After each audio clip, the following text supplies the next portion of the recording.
ago, in a Washington, D.C. parking lot, a young attendant by the name of Leroy exclaimed, "I'm so in, bro," and then toasted his coworker with the bright orange sports drink he held. I figured he's so excited. He must have signed up to play golf, go out to dinner, dance, do something fun. But his exuberance was over agreeing to start his shift 2 hours early the next day to cover for his coworker. Crazy, right? Witnessing this brought up a profound question for me. What's in that orange drink? And can I have a sip?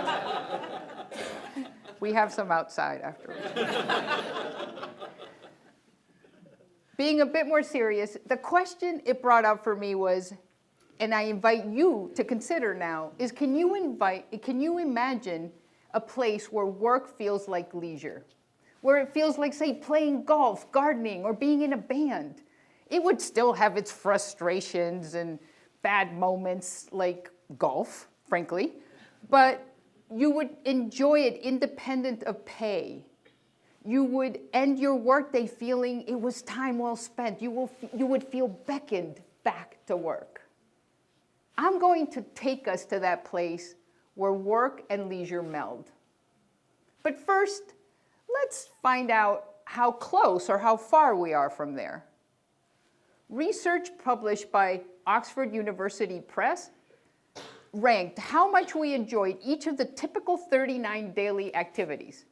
On the positive end of the spectrum are the leisure activities, like the ones we've been talking about. That makes total sense.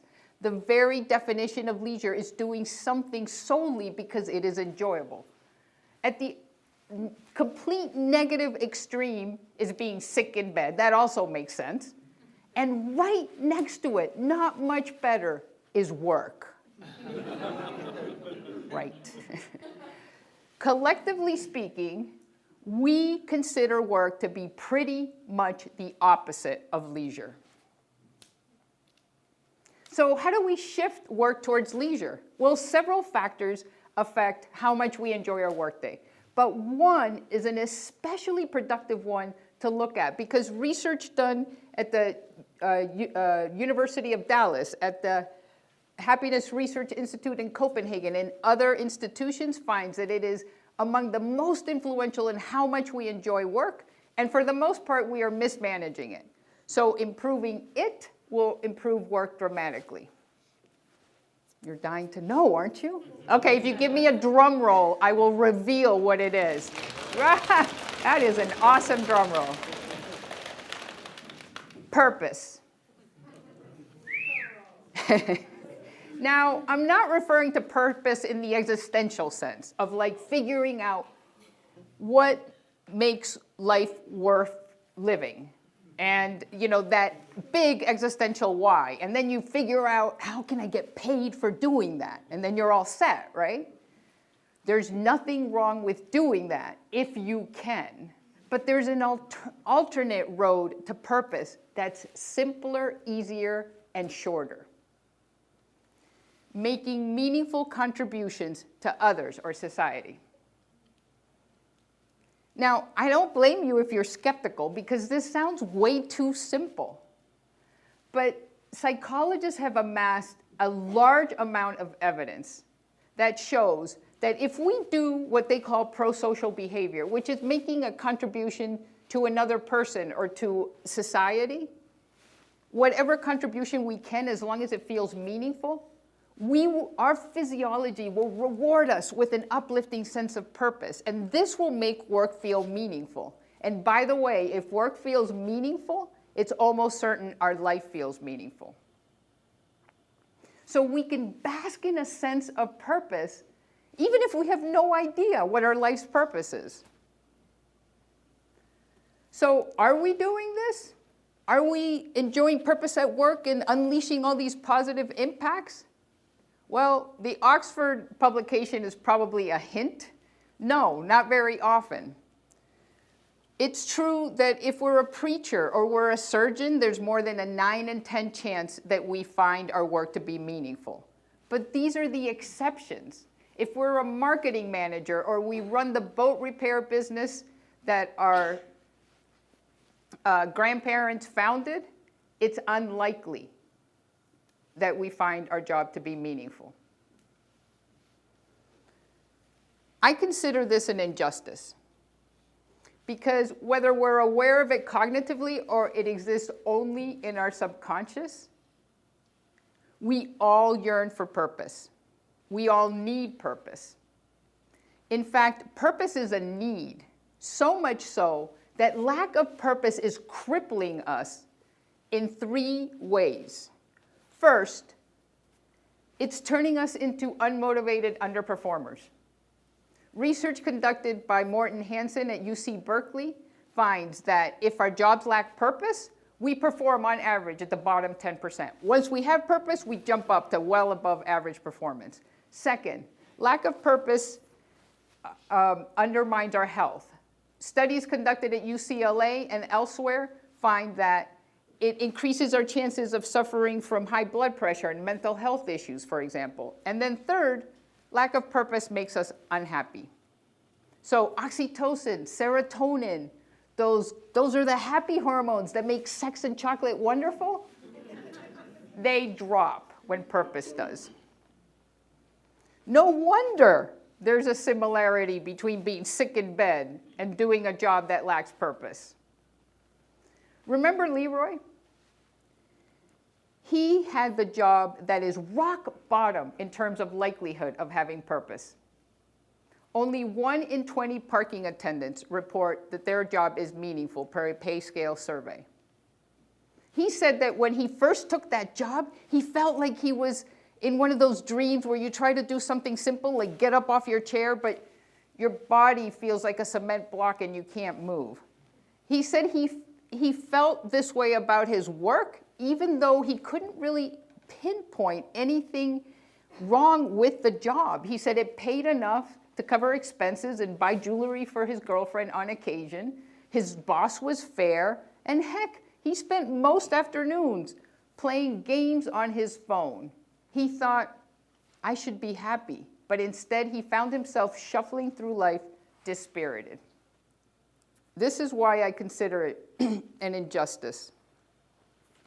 That most people show up to their places of work day after day, toil long hours, and end their work week feeling their labor didn't matter.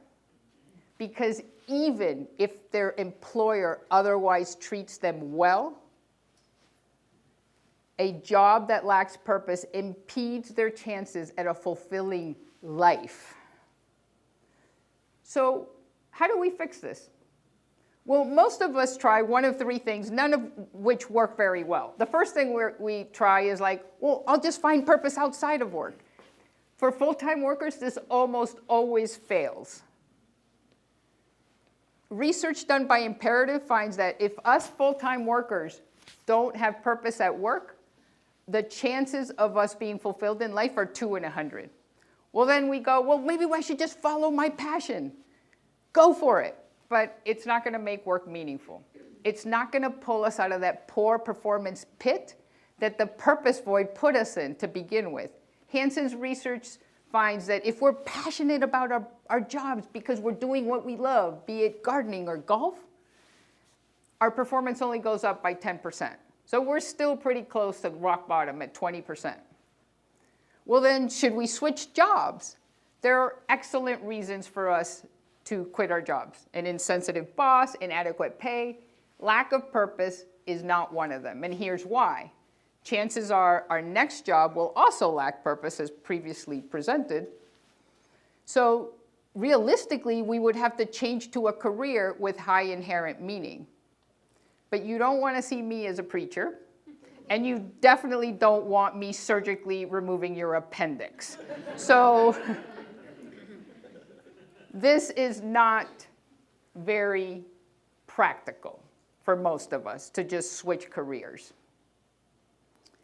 So how then can we fix this? What are we to do about our workplace purpose deficiency? Leroy figured out the answer.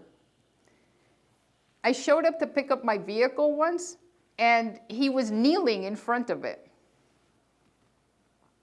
Leroy got down on his knees to check tire tread and alert us customers if we were driving an unsafe vehicle.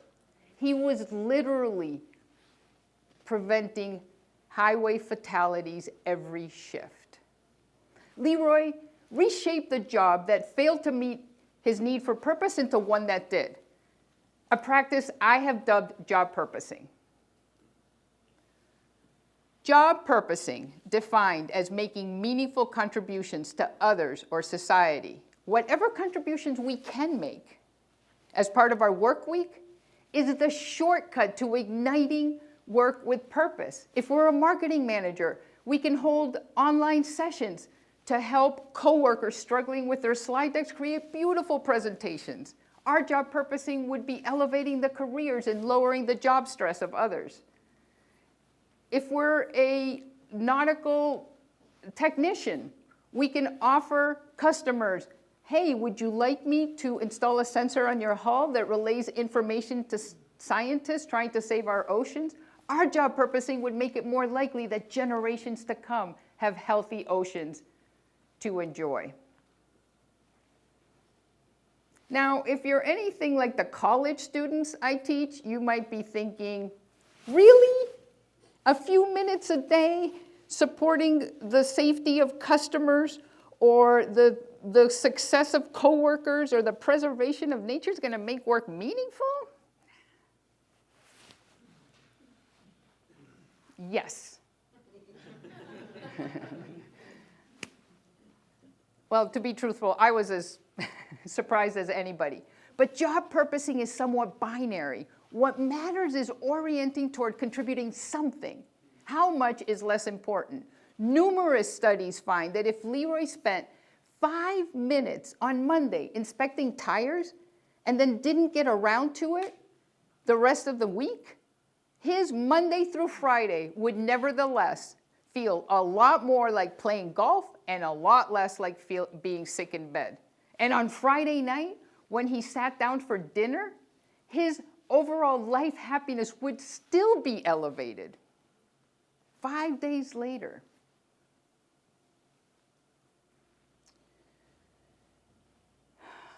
So job purposing is like a vitamin. Trace amounts of it do us a lot of good. But if you want to go big with it and you're inspired and you have the authority, go for it. If Leroy were able to plant trees to offset the lot's carbon footprint or otherwise go radical with job purposing, I believe he would have.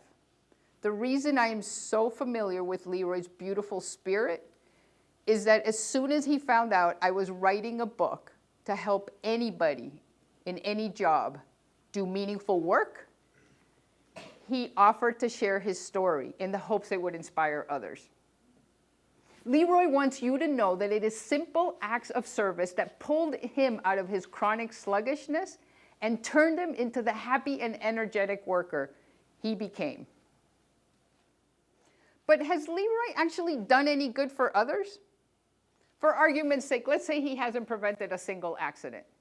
Nevertheless, he has boosted the wellness in customers. He knows this because of the hugs he's received, including from a single mother who said, "Thank you, I had no idea I was endangering the life of my 3-year-old daughter."